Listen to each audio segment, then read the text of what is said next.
Winter tourism की हर क्षमता मौजूद है। हमारे पास पहाड़ भी है, संत ऊंचाई को नाप रहे हैं। चुनौती वहां भी यही है न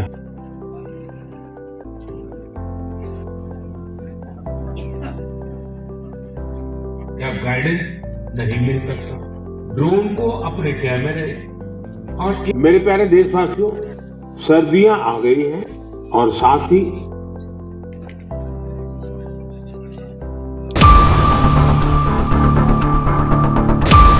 আঠাশতম মন কি বাত অনুষ্ঠান আজকে এই বুথে এবং আজকে মান্দাই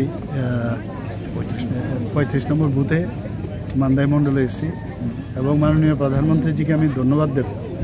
প্রতি মন কি বাত অনুষ্ঠানে এত সুন্দর সুন্দর উনি বিষয় আমাদের সামনে রাখেন, মনে হয় শুধু ভারতবর্ষ না সারা পৃথিবী যেন একটা জায়গায় চলে আসে। এত সুন্দর সুন্দর জিনিস আমরা শুনতে পাই, জানতে পারি এবং পাশাপাশি মন কি বাত ওনার যে মনের যে বিষয়, যেগুলো মাধ্যমে আমাদের কিন্তু অনেক কিছু শিক্ষাও কিন্তু উনি দেন।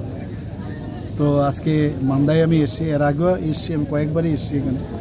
তো এখানে জনজাতি এলাকা বিশেষ করে, তো জনজাতি গোষ্ঠীরা সবাই এসছে এখানে এবং তারও শুনলো এবং আমরা সবাই মিলে মাননীয় প্রধানমন্ত্রীজিকে শুনলাম, বুঝলাম।